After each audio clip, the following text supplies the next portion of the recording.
नमस्कार, मैं मधु सागर शर्मा और आज हमारे कार्यक्रम में उपस्थित हैं विजयपाल बघेल जी, जिनको ग्रीन मैन के नाम से भी जाना जाता है और इनको ग्रीन मैन ऑफ इंडिया का खिताब भी मिला हुआ है। बघेल जी नमस्कार। नमस्कार मधु जी, नमस्कार। लाइफ विद मधु शो में आने के लिए आपका बहुत बहुत धन्यवाद और आपका बहुत बहुत स्वागत है। बघेल जी, आप हमें अपने जैसे पर्यावरणविद रहे हैं आप, और बचपन में आप किस तरह से आपने सोचा या आपके मन में विचार आया कि आपको पर्यावरण की तरफ ही जाना है? बचपन में एक छोटी सी घटना घटी और उस घटना ने पेड़ों के साथ आत्मीय रिश्ता स्थापित कर दिया। मैं 8-9 साल का था जी। हाथरस के पास एक गांव है चंडगढ़ी, वो मेरा पैतृक है जी। परिवार में सबसे छोटा। जी। दादाजी स्वतंत्रता संग्राम में भाग लिए थे। जी। परिवार में छोटा होने की वजह से वो बहुत लाड करते थे। जी। और उनकी जो मित्रता थी, जो संपर्क था, वो आचार्य श्री राम शर्मा जी, जो शांति कुंज परिवार के मुखिया हैं, जी। वो हमारे बिल्कुल जो पैतृक गांव है उसके पास ही उनका भी आमल खेड़ा। लेकिन जब मेरा बचपन था तो मथुरा में हो गए थे। युग निर्माण योजना के नाम से उनका एक बड़ा अभियान चल रहा था। दादाजी कभी मुझे उनसे मिलाने ले जाया करते थे। छुट्टी के दिन तो जाना ही होता था। साइकिल से हमको जाना होता था, साइकिल वाहन होता था उस समय। साइकिल में भी उन्होंने जो आगे जो डंडा होता है उसमें एक छोटी बच्चे की गद्दी होती है, वो फिट करा रखी थी। एक दिन हम जा रहे थे तो रास्ते में एक कच्चे रास्ते हुआ करते थे रेत वाले, तो रास्ते के किनारे पे 3 लोग एक पेड़ को काट रहे थे। जहाँ से आरी चल रही थी वहाँ से एक धारा गिर रही थी, द्रव्य धारा। तो जब द्रव्य धारा उस बच्चे उसको देखता है तो जिज्ञासा होती है। जिज्ञासा बस सवाल करता है कि ये क्या हो रहा है। तो बच्चे को समझाने के तरीके से दादाजी ने बोला कि ये पेड़ कट रहा है तो रो रहा है, ये इसकी अश्रुधारा है। अश्रुधारा, आंसू जब इतने आ रहे हैं तो बच्चा उस दर्द को फील करता है, कंपेयर करता है कि मास्टर जी जब एक चांटा मारते हैं तो 4 आंसू टपकते हैं, और इसके इतने आंसू आने के लिए इसको कितना कष्ट हो रहा होगा। तो आपके दादाजी भी पर्यावरण से जुड़े हुए थे? नहीं, दादाजी तो इस तरह का नहीं था, लेकिन जब वो पेड़ कट रहा था तो उन्होंने समझाया कि ये कट रहा है। बच्चे को समझाने के तरीके से उन्होंने बोला, तो बच्चा उस दर्द को फील करता है और कहता है कि नहीं, फिर तो नहीं कटना चाहिए। जी, तो आपने उस दर्द को फील किया। और ये थोड़ी सी ये होता है कि बच्चे को रोका जहाँ जाता है। जी, तो लगभग उस समय आपकी उम्र क्या रही होगी? 9 साल। 9 साल। मैं 5वीं क्लास में पढ़ता था। तो वो उन्होंने कहा कि अरे कटने दो, कोई बात नहीं। तो बच्चे का ये भी स्वभाव होता है कि उसे रोका जाता है तो फिर वो बाल हट के रूप में आता है। तो जितनी बार रोका गया उतनी बाल हट बढ़ती गई और तब तक थोड़ा आगे निकल गए थे। लेकिन जब बाल हट जीती तो उन्होंने जोर से आवाज़ लगाई। पहले बुजुर्ग लोगों की आवाज़ भी बड़ी कड़क होती थी और वो लोग मान गए। पुराने लोगों की बात पहले मानते भी थे। मान गए तो वो चले गए। ये जिक्र उन्होंने जाके, आज जब हम आचार्य श्री राम शर्मा जी के साथ बैठे थे, बात कर रहे थे, तो जब उन्होंने जिक्र किया तो उन्होंने पेड़ के बारे में और सारी जानकारी, बहुत सारी गूढ़ जो बातें हैं, क्योंकि श्री राम शर्मा जी तो बहुत वनस्पतियों के साथ आध्यात्मिक रिश्ता कायम करने का पूरा साहित्य लिखा है। ये बात कुछ दिन बाद जब 5वीं क्लास के बोर्ड के एग्ज़ाम हुआ करते थे हमारे समय पे, सेंटर भी दूर पड़ता था। उसमें निबंध लिखने आता था। अच्छा। कि है ना, एक कोई विषय दे दिया, इस विषय पे आप 10 लाइन लिखिए। इस तरह से। तो मास्टर जी ने हमको गंगा पे 10 लाइन लिखी है, गाय पे 10 लाइन लिखी है, इस तरह से जो आते थे जी। उन्हीं में से हमको याद कराने को कहा। तो कभी ऐसा भी रहा कि मतलब आप जैसे जिज्ञासु रहे उस समय में, आपको दादाजी ने भी समझाया और भी लोगों ने समझाया, तो कभी आपने पर्यावरण पे कुछ ऐसा निबंध लिखा अपनी तरफ से? यही मैं कहने वाला हूँ। जी। उस साल जो 10 लाइन लिखने आता था निबंध, जी। उस साल जो हमको मास्टर जी ने रटवाया था कि गाय पे, गंगा पे, राष्ट्रीयता के विषय को लेके, उनमें से कोई नहीं आया। उस समय पहाड़ में चिपको आंदोलन चल रहा था। जी। उस समय प्रश्न आया कि आप पेड़ पर 10 लाइन लिखिए। अच्छा। तो वो जो घटना घटी थी, वो घटना से जुड़े हुए जितने भी लाइन लिखी जा सकती थी वो आपने लिख डाली? वो लिख डाली। जी। और फिर आने के बाद हमारे दादाजी शाम को एक चौपाल हुआ करती थी गांव में, चौपाल पे सारे बच्चों को इकट्ठा करके हरि कीर्तन कराना और एक बोध कथा कहा करते थे। जी। तो जब हमने उनको ये बात कही कि आज पेड़ पे 10 लाइन लिखने आई और हम 10 लाइन नहीं लिख पाए, तो उन्होंने जो राजस्थान में एक बिश्नोइयों वाली कहानी है जी। कि 363 लोग पेड़ बचाने के लिए शहीद हुए, जी। वो उन्होंने सुनाई और तभी से पेड़ के साथ आत्मीय रिश्ता बन गया। जी। और जैसे जैसे आप बड़े होते चले गए, ये रुचि आपकी बढ़ती चली गई? बिल्कुल बढ़ती चली गई। उसके ठीक बाद देश में आपातकाल लगा। जी। आपातकाल में 2 अभियान बड़े जोर शोर से चले। जी। एक फैमिली प्लानिंग जी। और एक वृक्षारोपण। जी। तो हमने ना बाल टोली बनाई और बाल टोली के माध्यम से हमने बहुत पौधारोपण किया। जी। उस समय हमने ना एक मिट्टी की गुल्लक का चलन हुआ करता था बच्चों के लिए, सिक्के कॉइन्स उसमें डाले जाते थे। तो उससे एक कॉन्सेप्ट अपने उस दिमाग में आया कि हम क्यों ना बीज गुल्लक बनाएं। जी। और जैसे बघेल जी, आप पर्यावरण में रहे, आप बाल टोली भी बनी आपकी, तो कहीं ना कहीं इस पीरियड में भी कुछ ना कुछ संघर्ष रहा आपके जीवन में? बहुत संघर्ष रहा है, क्योंकि सब लोग है ना बिल्कुल धारा के विपरीत कार्य है। जी। तो सभी लोग ये कहते थे कि ना क्या पागलपन और इस तरह के, ये नहीं वो नहीं, और बहुत सारे व्यवधान, बहुत सारे विरोध, बहुत सारे। तो वो आपने किस किस तरह का मतलब व्यवधान सहा, या किस किस तरह की आपके सामने परेशानियां खड़ी हुई? जैसे जैसे हम आगे बढ़ते गए और कॉलेज में गए, कॉलेज में एनएसएस के माध्यम से पर्यावरण हमारे उससे जुड़ा, और हमने ना पेड़ कटने रोकने में कई बार पुलिस का भी सामना किया। जी।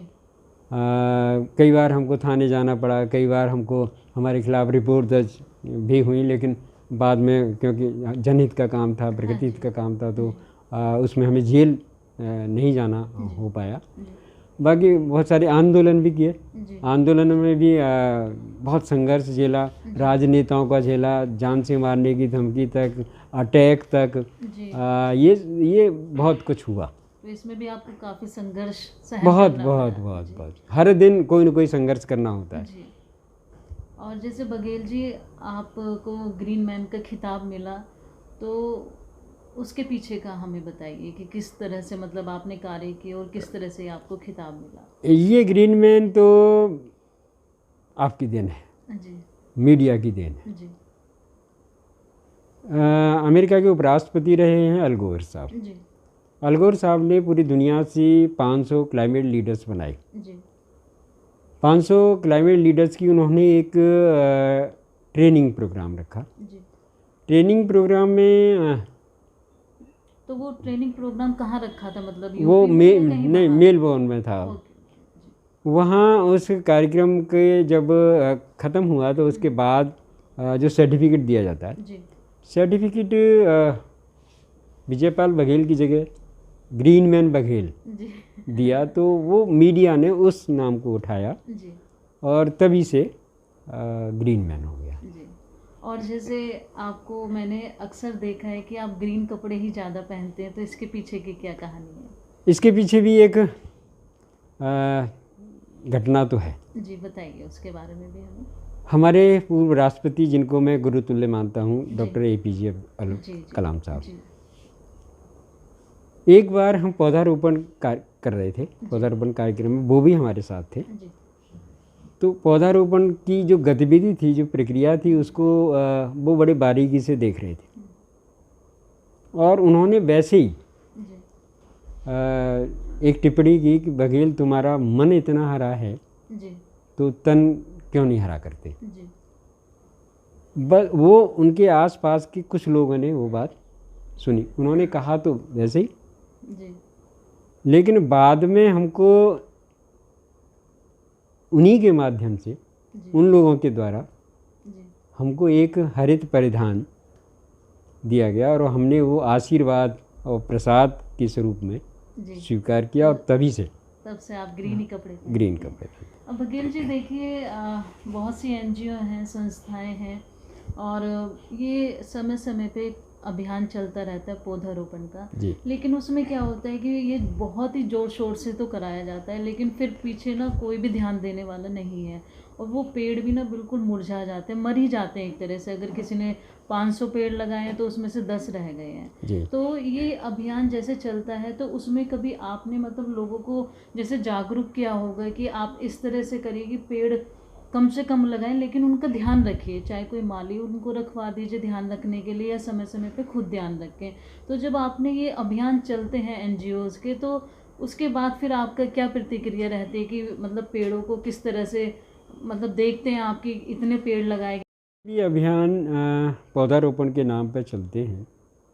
उन अभियानों को जन सहभागिता के लिए संस्थाएं आती हैं, केवल पौधारोपण के लिए उनका योगदान वो ग्रीन कवर बढ़ाएं, ऐसा नहीं होता है।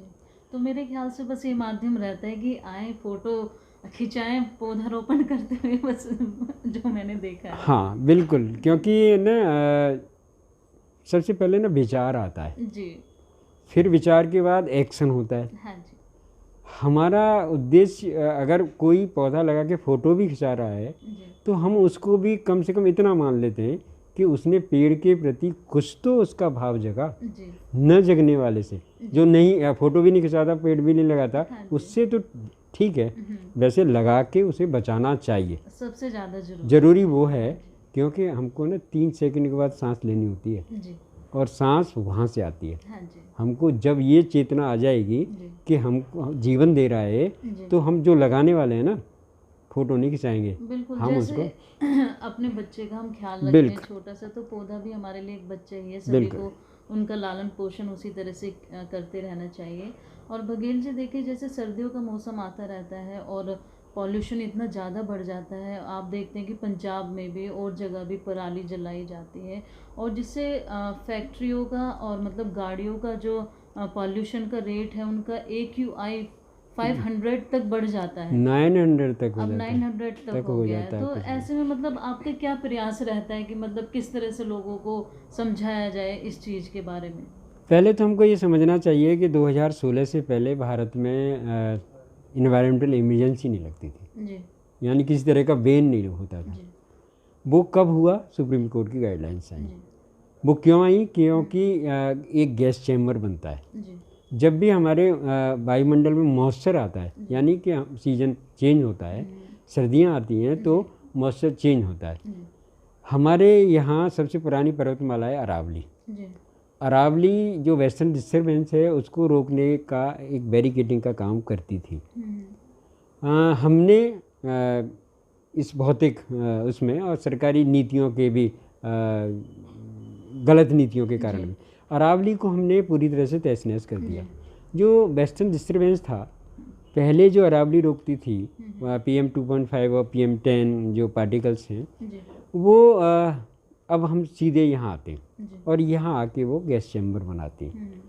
हमने जो प्रयास किया, स्थायी जो प्रयास करने की बात थी, हमने कहा कि हम अरावली को बचा लें, जी तो ये जो स्थिति है, ये स्थिति की पुनरावृत्ति नहीं होगी। हाँ जी हम यहाँ 2019 में एक UN का कार्यक्रम हुआ COP14 के नाम से। जी COP14 में हम भी पार्टिसिपेंट थे।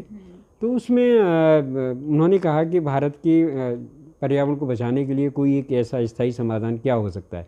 एक सुझाव दीजिए। जी, तो आपने क्या दिया? हमने कहा कि जिस तरह से अफ्रीका के जो सहारा डेजर्ट है उसकी डस्ट को रोकने के लिए जो ग्रेट वॉल बनाया गया था, जी। जो अभी कंप्लीट नहीं हुआ है, ऐसा ही ग्रीन वॉल अगर इंडिया में बन जाए तो इस समस्या का समाधान हो जाएगा। जी। प्रधानमंत्री जी उस कार्यक्रम में थे। जी। तभी उन्होंने अपनी उद्बोधन में कहा कि वो कॉन्टिनेंटल 18-19 देश ग्रेट वॉल नहीं बना पाए, भारत एक अकेला ग्रीन वॉल ऑफ इंडिया बनाएगा। जी। बस ये बात शुरू हो गई। शुरू होने के बाद भारत सरकार के बहुत अधिकारी हमारे पीछे पड़ गए कि तुमने क्या बीज बो दिया। जी। तो हमने कहा क्यों नहीं, अरावली के पश्चिम साइड में आप ग्रीन वॉल बना दो। तो ग्रीन वॉल जब हो जाएगी तो अरावली पुनर्जीवित हो जाएगी, वहाँ की नदियाँ पुनर्जीवित हो जाएंगी और वो जो डस्ट आता है अफगानिस्तान और पाकिस्तान की तरफ से अरब सागर के माध्यम से वो रुक जाएगा। जी। और जैसे आप देखिए थर्मल पावर और कोल पावर कोल प्लांट होता है तो उससे भी पॉल्यूशन बहुत बढ़ता है। तो उस तरफ आपका क्या कदम रहे, क्या प्रयास रहा? उसके बारे में ना हमने क्योंकि अब जो रिन्यूएबल एनर्जी हमारा देश सोलर एनर्जी में दुनिया का सबसे जी। बड़ा देश बनने वाला है। जी। और यहाँ भारत में तो प्रधानमंत्री अभी गए थे तो उन्होंने ये कहा कि हम अपने टारगेट को अचीव करेंगे, जी। क्योंकि हमारी जितनी मेगावाट में हम सोलर एनर्जी तैयार कर रहे हैं, जी। तो जब हमारे पास एनर्जी सोलर वाली हो जाएगी हाँ जी। तो ये अपने कोल बेस्ड वाली एनर्जी को हम जी। कम यूज करेंगे। और इसमें सबसे ज़्यादा काम करने वाला अगर कोई देश है सोलर एनर्जी पे भारत है। और जैसे बघेल जी आपको ग्रीन मैन का खिताब मिला है और गाजियाबाद को भी ग्रीन गाजियाबाद बनाने की पूरी कोशिश रही है, लेकिन कहीं ना कहीं उसमें कमी मुझे नज़र आई है। तो आप ये बताइए, जैसे लोगों को आप समझाते हैं, जागरूक भी करते हैं, तो ग्रीन गाजियाबाद वो ग्रीन क्यों नहीं बन पाया? गाजियाबाद ग्रीन बन पाने में जो दिक्कत है, एक तो हमारे पास हमारे यहाँ की जो पॉलिसी है, सरकार की जो पॉलिसी है, हम गाजियाबाद ज़िले में पर्यावरण को संतुलित रखने के लिए 1/3 ग्रीन कवर होना चाहिए, ये पॉलिसी है। लेकिन गाजियाबाद का जो ग्रीन कवर है वो 1.52% है। मतलब इतना है कि हम ग्रीन कवर की श्रेणी में उसको मानना ही हमारे लिए बड़ी सोचने की बात है। लेकिन आपको ये भी सोचने क्या ये होगा कि 2001 में हम 1.27% पे थे और 2021 में हम 1.52% पे गए। तो जितना भी ग्रीन कवर बढ़ा वो जो जन प्रयास है उसी की वजह से तो बढ़ा। आप जैसे लोग, हम जाते हैं आपके यहाँ तो हमने ना किचन गार्डन से लेके टेरेस गार्डन से लेके वर्टिकल गार्डन से लेके, क्योंकि यहाँ फ्लैट कल्चर हो गया, यहाँ ज़मीन तो रही नहीं और जो परंपरागत हमारी जो प्रजातियाँ हैं वो तो अब जब जगह होगी तो अभी तो लगेंगी। रोड वाइडनिंग में हम खूब विरोध करते हैं कि रोड वाइडनिंग में आप है ना फेलिंग ना करो, पेड़ों को काटो नहीं, उसको ट्रांसप्लांट कर लो। ट्रांसप्लांट करने की टेक्निक अभी हमारे यहाँ सक्सेस नहीं हो पा रही है। लेकिन लोग फिर भी इस तरफ ना मतलब जागरूक नहीं हो पा रहे हैं। पेड़ भी बहुत कटते हैं, पेड़ भी बहुत है ना, कटते हैं। लेकिन उनको भी, सरकार को भी कुछ नियम ऐसे बनाने चाहिए या कानून ऐसे बनाना चाहिए कि जिससे जो पेड़ काटे उनकी तरफ नहीं, सरकार का कानून है जी, बहुत सख्त कानून है जी। तो फिर और कार्रवाई होती है। आज भी हमारे पास कोई कंप्लेन आई थी तो आज भी केस कटा है रोजाना। मेरे ख्याल 3-4 केस तो हम ही कटवाते। हमारे पास जहाँ से भी सूचना आती है तो केस कटते हैं, कार्रवाई होती है और बहुत प्रभावशाली ढंग से कार्रवाई होती है। तो फिर भी कहीं ना कहीं पेड़ कट रहे हैं। कहीं नहीं, पेड़ कट रहे हैं। मैं क्योंकि वन विभाग के साथ, क्योंकि ये पेड़ों का है तो वन विभाग के साथ कहीं कहीं टच रहता है। वन विभाग के ऑफिस में जब मैं होता हूँ तो मुझे जो भी आएगा वो एक एप्लीकेशन लेके आएगा और उस एप्लीकेशन में ये होगा कि मेरे घर के सामने या मेरी दुकान के सामने एक पेड़ खड़ा है, इसको कटवाना। मेरे सामने आता है तो मैं तो उसको परमिशन देने की बात ही नहीं करवाता। लेकिन मेरे सामने कोई ऐसा व्यक्ति नहीं आता है कि मैं 5 पेड़ लगाना चाहता हूँ। कटवाने वालों की लाइन होती है, लगाने वालों का ढूंढते कोई आए। तो ये मानसिकता अब आएगी, अगली पीढ़ी आएगी। कोविड ने बता दिया है कि कुछ नहीं रहना है। जी। सांस अगर रहेगी तो ही हमको हम ये कृत्रिम ऑक्सीजन के लिए लाइन लगा के नहीं रहे थे, हाँ जी। और हमने बहुत सारे अपने लोगों को नहीं खोया है, जी। ये बिना ऑक्सीजन की वजह से तो खोया है। और बघेल जी, आप मतलब हमारे जो दर्शक हैं उनको इंस्पिरेशन के तौर पे, एक प्रेरणा स्रोत के तौर पे आप उनको क्या संदेश देना चाहते हैं वृक्ष के बारे में?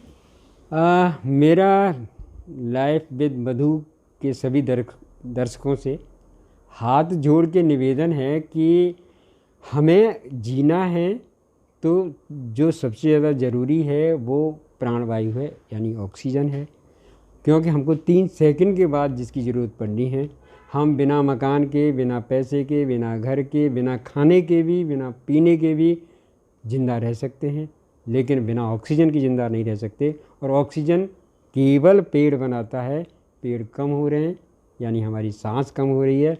हमें खुद जीना है या अगली पीढ़ी के लिए कुछ जीवन छोड़ के जाना है, तो ज़्यादा से ज़्यादा हरियाली बढ़ानी है, पौधा लगाना है, पेड़ बनाना है। एक नियम बना लेना है कि हमको अपना जन्मदिन तो कम से कम पेड़ लगा के, एक पेड़ को बचा के करना है, क्योंकि हम खुद जिंदा रहना है।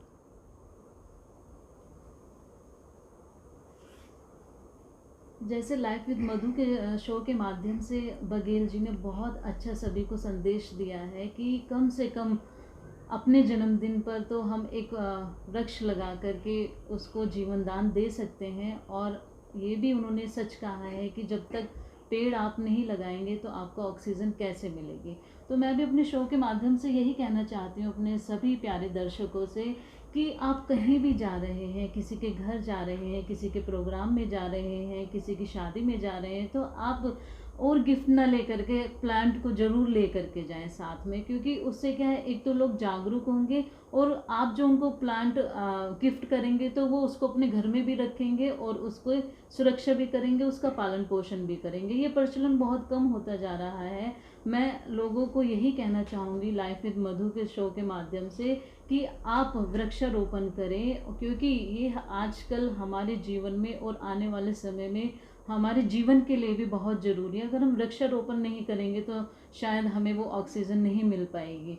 और इसके लिए आप सभी जागरूक हों, कम से कम सरकार को और वन विभाग को यह संदेश या यह नियम लागू कर देना चाहिए कि फ्री ऑफ कॉस्ट आप 10-10 प्लांट उनको दिए जाएं, जिससे वो अपने घर में लगाएं। क्योंकि मैं देख रही हूँ, क्योंकि ज़्यादातर क्या होता है कि घर में अब लोगों का इंटरेस्ट भी बहुत कम हो गया है प्लांट सजाने का या उनको रखने का, उनका रख रखाव करने का, वो चीज़ नहीं हो पा रही है। तो इसके लिए आप जागरूक हों और फ्री ऑफ कॉस्ट सरकार और वन विभाग को उनको पौधे देने चाहिए, जिससे कि घर में भी हरियाली बनी रहे और घर में भी हमारा ऑक्सीजन का एक स्रोत बना रहे। धन्यवाद बघेल जी, आपका बहुत बहुत धन्यवाद लाइफ विद मधु शो में आने के लिए। आपका भी बहुत बहुत धन्यवाद, और आप सभी श्रोताओं को बहुत बहुत हरित प्रणाम।